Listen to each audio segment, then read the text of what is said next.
Hey, good afternoon. My name is Fred Moreno. I am Chief Deputy Legal Counsel here at the North Carolina Real Estate Commission.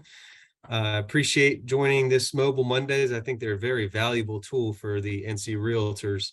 A lot of really good topics that I've seen over the past, and I'm honored to be your first of 2023, first Monday of 2023 here. So we'll dive right in. We'll talk a little bit about risks and risk management of what we see, at least here with the commission.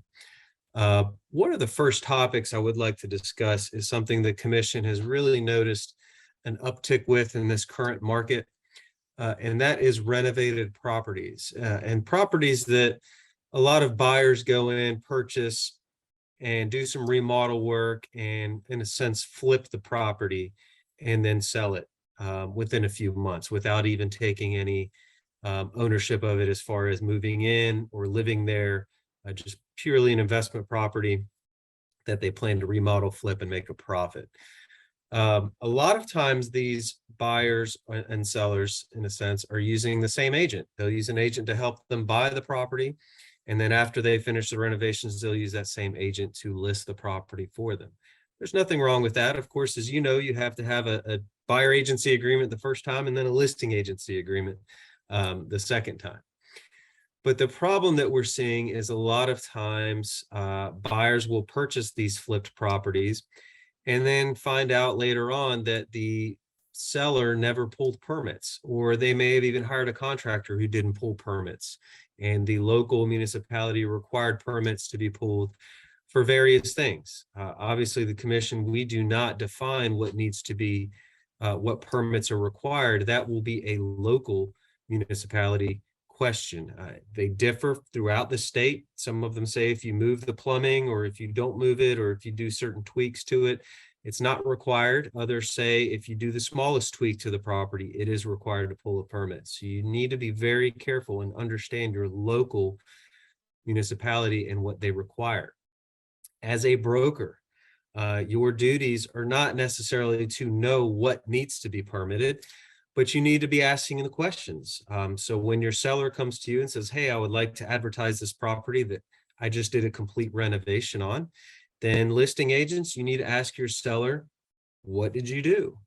Can you provide me the work orders for the remodeling of the kitchen or the foundation or what have you? And did you use licensed professionals? Were they required to be used for certain circumstances? Was it a licensed electrician, licensed plumber, those kinds of things? Or was it a handyman that came in and said he knows everything and he can do it for less money, as is often the case? You just need to be wary of that.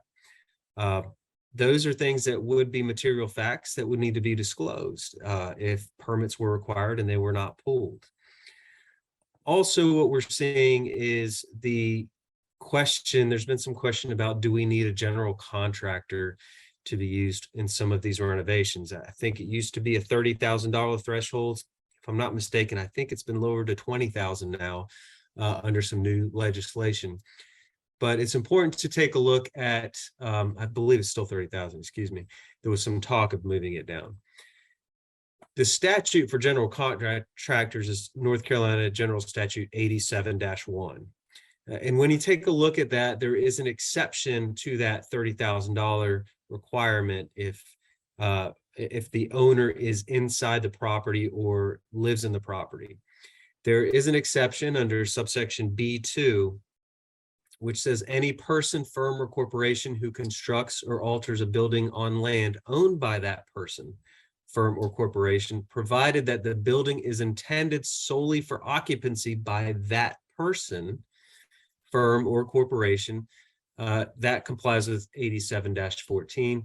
If the building is not occupied solely by the person and his family, which is often the case with flips, right? They're not taking possession of the property for at least 12 months following completion. That's completion of the renovation, not when you purchase it, but when the renovation is completed.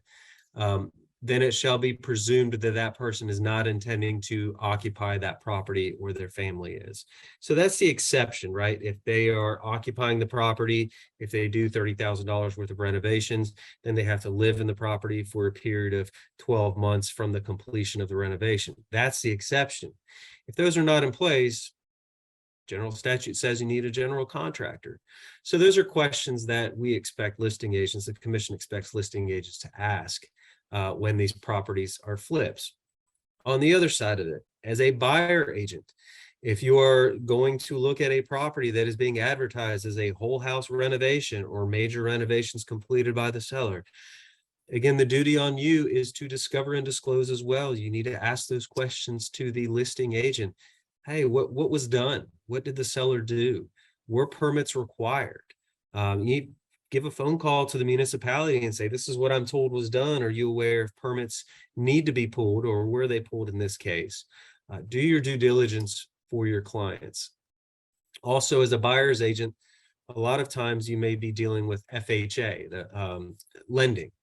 And in these particular cases, they also have a stipulation a lot of people are aware of that say there must be a 90-day ownership requirement for that loan to be, approved in this case. Again, if it's a flip, I don't know that the person's going to be there for 90 days or own it for 90 days within the time that they do the conversion and everything and the remodeling. So you need to be wary of that. In this market, it's also slowed down a bit, I think, as far as the astronomical due diligence fees we have seen. The playing field's kind of leveled out a bit. I know every market is different, but there is still a lot of due diligence money in play in these contracts. So you need to be very careful to dot your I's and cross your T's, whether you're the buyer agent or the listing agent in these cases. Right? I mean, 10 years ago, if due diligence fee was $500 and somebody backed out and they felt that the seller didn't disclose something or the agent didn't disclose something, they may not pursue that in court because it's going to cost them for a lawyer, if they get representation, more than the $500, and it's not worth chasing that. In these days, if you're talking about $5,000, $10,000, $15,000 in earnest money or due diligence, that's something that they might take a look at. So listing agents, you need to make sure that you are listing your properties correctly. You need to make sure that you're making the disclosures. Go over that disclosure form with the seller. And if the seller is putting no on a number of things, that's fine. But again, ask the questions and verify certain things. Will you put down this is on a septic? Are you sure it's not city water or sewer? Can I take a look at your utility bill just to make sure? Because a lot of times it'll show. Sometimes it can be confusing in certain municipalities. They may have city water, right? But they may be on septic for sewer. So taking a look at that utility bill is always a good thing to do, I believe, when you're listing the property. Because if a seller or a purchaser backs out and says these were not disclosed, and you're talking $10,000 of due diligence money on the table, they're going to figure out a way to back out of that contract and recoup all of their money.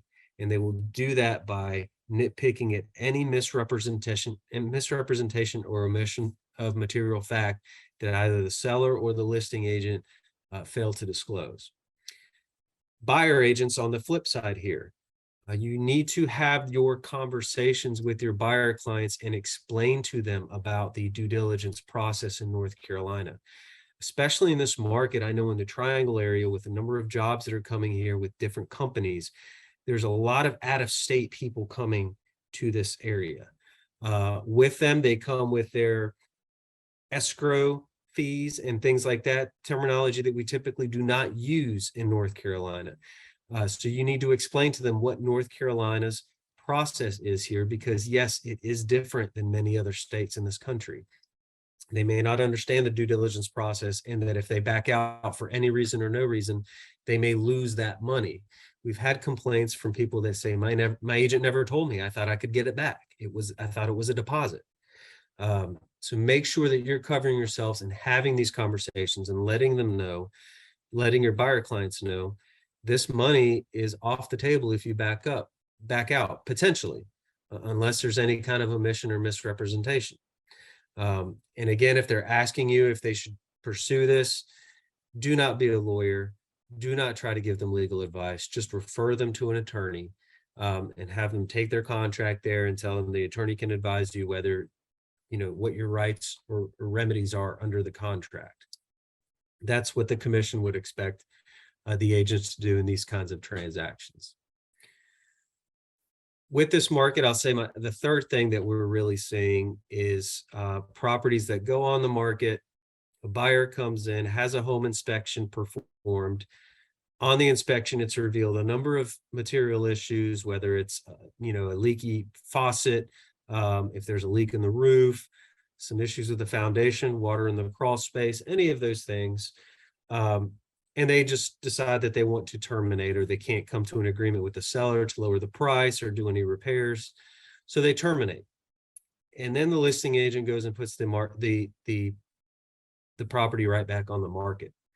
Another buyer comes in, has another home inspection, finds the same issues, and terminates. And these buyers are paying, again, due diligence fees to take these properties off the market, and they're not getting these back. The issues here, again, are what the listing agent knows or should have known. Listing agents, if the buyers or their agents are sending you a DDRA, a due diligence repair addendum, a lot of times on that, they are explaining what the findings are in some of their home inspection reports, even if you don't get a copy of those home inspection reports. A lot of times it has been, what I've seen is the policy of a lot of the buyer agents is they will send a copy of that inspection report to the listing agent, say, here it is, and just reference subsection 1.1 or 2.5 or what have you. Now the listing agent has a copy of that inspection report. Now you know of these issues.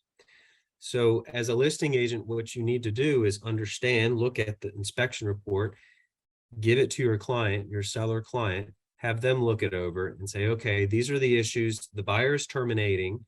So now, before we market this property or before another offer comes in, I, as a listing agent, need to disclose to that buyer agent and that buyer any material issues that were on this inspection report that were not repaired by the seller.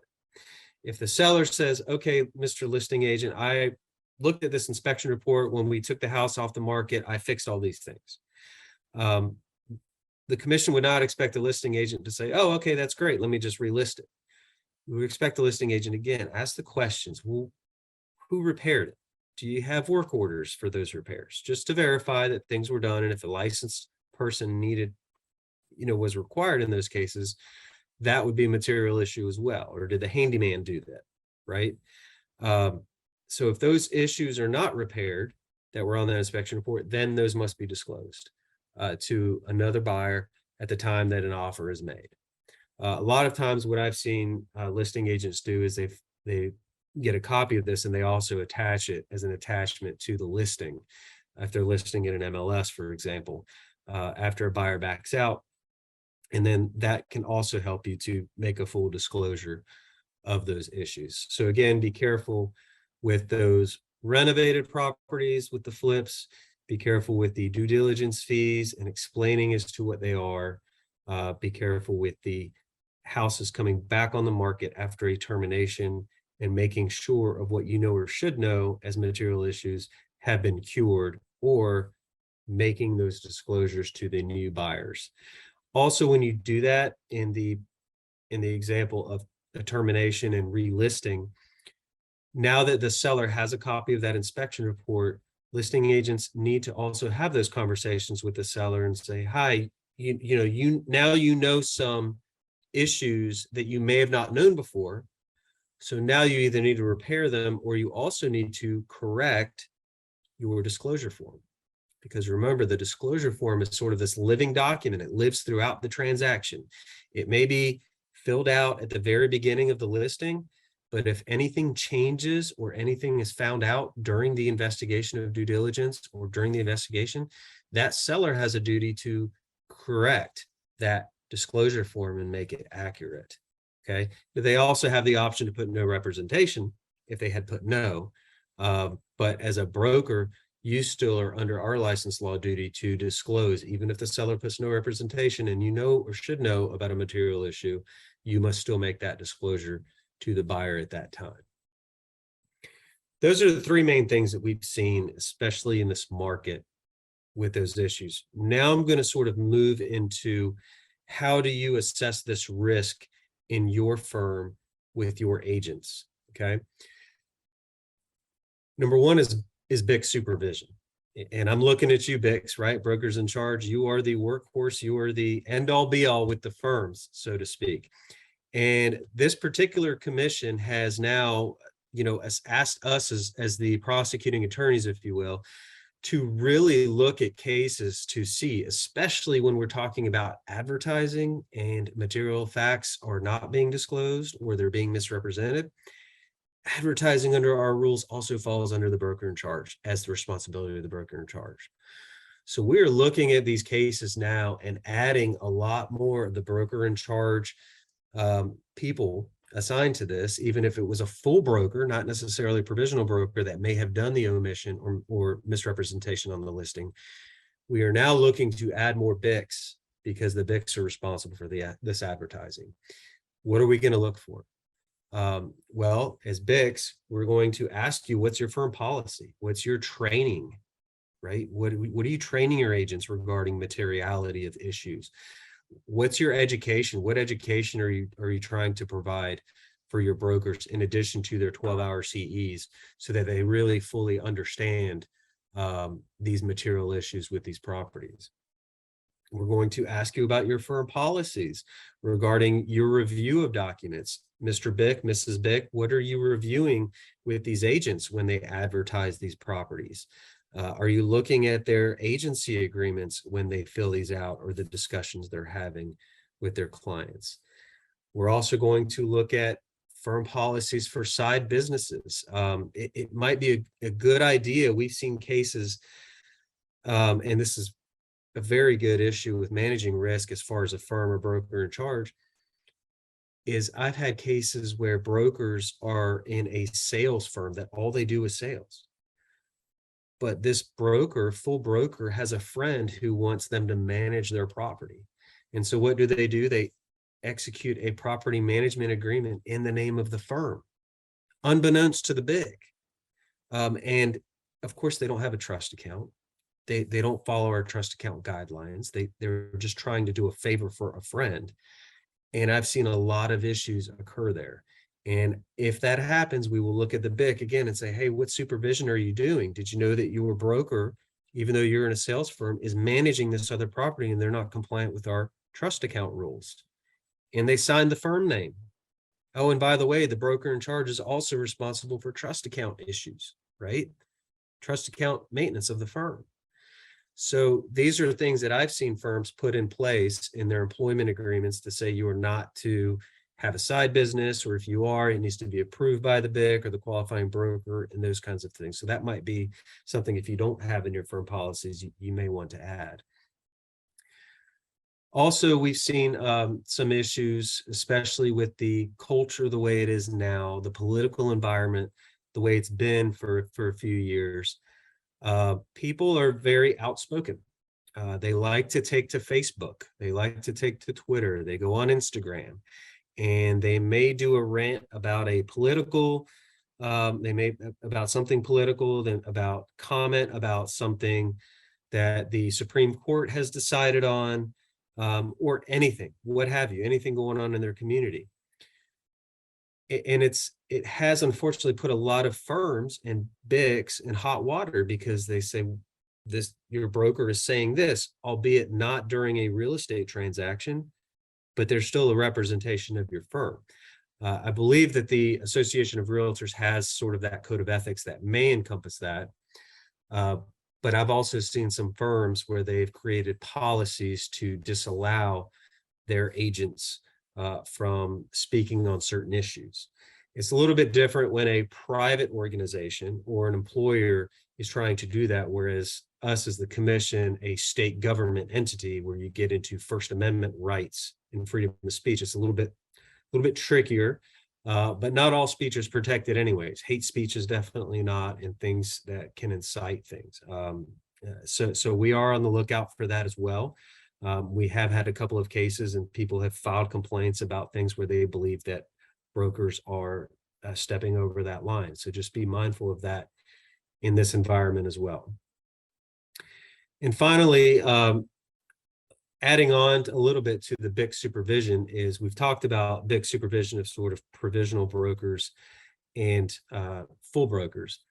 But what about non-licensed employees? Well, there's a number of businesses that may have non-licensed employees. If you're managing an apartment complex, or you have people bringing in rents and you have administrative staff that may be setting appointments and dealing with the public, that's fine as long as they're not doing brokerage activity. But you need to make sure that they're not doing brokerage activity. Make sure you have supervision in place that that's not occurring. As I mentioned earlier, broker in charge is responsible for the trust accounts. That does not mean that the broker in charge needs to do the trust accounting, right? You can hire a CPA, you can hire an accountant that may not be a broker to manage your accounts. But you, at the end of the day, as a broker in charge, are responsible for the maintenance of those accounts. So you at least need to understand and look at it every month or every week or however you want to do it to make sure that your accountants are on top of it and following commission guidelines and rules. As that said, too, you need to be very, very careful about embezzlement. We've had a few cases where under the BIC's nose, without them knowing, Sally Smith was taking a little bit of money out of the account every month. And after a year, that ballooned to $100,000 or $30,000. And this is money that BICs have had to come in and pay out of their pocket to make sure that the balance is maintained in those trust accounts. Prior to joining the commission, I was a criminal prosecutor in Durham County for a few years, and I actually dealt with white collar crime, embezzlement, and things like that. I will tell you, the embezzlement cases that I've seen, it was not the person who comes in driving the Ferrari that should be, lives in an apartment. It was not those types of cases. It was the Sally Smith who had been with the company for 30 years, and nobody ever thought that Sally Smith would take money. She was the most honest person in the firm. Well, but unbeknownst to them, Sally Smith's husband at some point had some health-related issues, and she had trouble paying for those healthcare bills. So she dipped into the account a little bit with the intention of paying it back. But then time went on and she couldn't pay it all back. Something else happened. She took a little bit more. And the next thing you know, you have a huge deficit in those trust accounts. So be very, very, very careful. Don't judge a book by its cover, but you need to have those protections in place for your firm and for your trust accounts, if that's what you're dealing. Do not give everybody the keys to the kingdom, so to speak, without having those provisions in place. So those are some of the issues that we're dealing with right now, the commission, what we're seeing complaint-wise. Those are sort of the risks in this current market. There's a little bit there that I've talked about, some things that the firms and the broker and chargers can do as well. Actually, right now, we are administering a number of focus groups with BICs across the state. Maybe some that are listening to this are involved in that. If not, you might also be receiving a survey from us. And the commission has just tasked us with looking at our education requirements and things like that for current brokers in charge to see if there's anything that get some feedback as to how that's working. And I will leave you with this last thing as well before we get to some questions, if there are any. Please, please, please, whether you're a BIC, whether you're a full broker, provisional broker, take the time to make sure that your email address, current email address, is correct with us here at the commission. Because unfortunately, I know everybody knows about the brown envelopes that go out if a complaint happens. Well, since really the pandemic, we haven't been issuing a lot of brown envelopes. We've been sending emails. And we're sending emails to the emails that you have on file with us. And there's been some people are not responding to like they're required. And they say, oh, that went in my spam, or I didn't know it was coming to the email.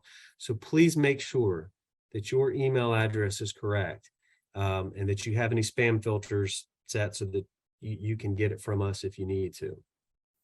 Happy to be here. Happy to answer any questions if you have any. We always are free. If you don't have any questions now, you can call our office, 919-875-3700. We have people on the phones. Happy to answer your questions. We would much rather answer your questions at the beginning than when you're trying to explain what happened at the end after a complaint is filed. So I appreciate it. If I see any in the future, you can, I'm happy to respond. You can also email me. My email address is Fred, F-R-E-D, @ncrec.gov. Thank you.